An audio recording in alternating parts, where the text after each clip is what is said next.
కూడా జనం నమ్మలేకపోతున్నారనమాట. మాదిగని పేరు అయితే బాగోలేదు కానీ ఐడియా తీసుకోవచ్చు.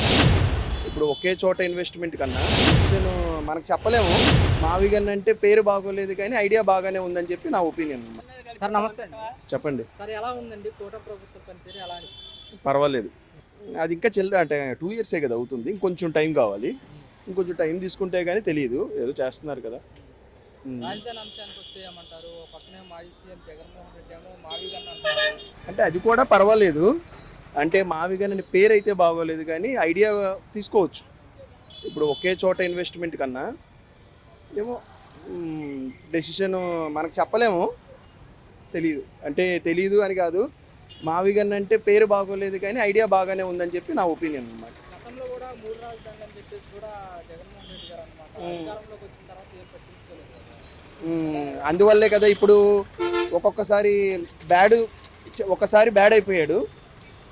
అందువల్ల ఏంటంటే ఇప్పుడు కూడా ఈ ఐడియా కూడా జనం నమ్మలేకపోతున్నారనమాట. అది అందుకని ఈ ఐడియా బాగానే ఉంది కానీ డెసిషన్ మరి తెలియదు కదా మనకి. గ్రౌండ్ లెవెల్లో ఎలా ఉంటుంది ఏంటనేది మనకు తెలియదు కదా. ఐడియా అయితే బాగానే ఉందని నా ఒపీనియను. కాకపోతే ఏంటంటే పేరు అంత మావిగన్ అనే పేరు అంత ఏం బాగాలేదని అనుకుంటున్నాను.